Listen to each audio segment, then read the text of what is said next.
ছাত্রলীগের হামলার প্রতিবাদে মুরাদপুরে জড়ো হন আন্দোলনকারীরা। হঠাৎ করে আন্দোলনকারীদের সঙ্গে ছাত্রলীগ যুবলীগের সংঘর্ষ শুরু হয়।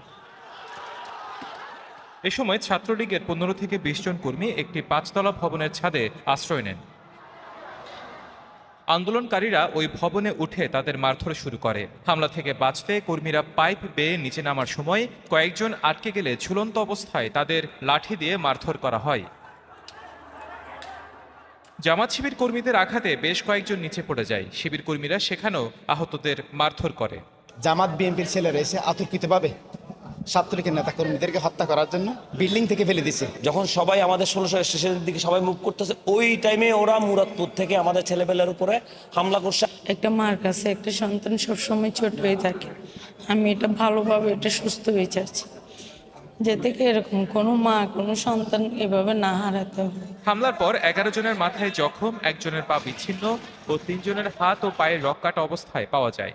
অতর্কিত হামলা করে ভাইয়াদেরকে ঘেরাও করে ফেলছিল।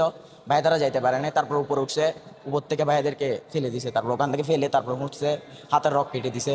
নৃশংসভাবে এদেরকে মারা হয়, এগুলো কোনো ছাত্র আন্দোলনের ছাত্রদের পক্ষে করা সম্ভব না।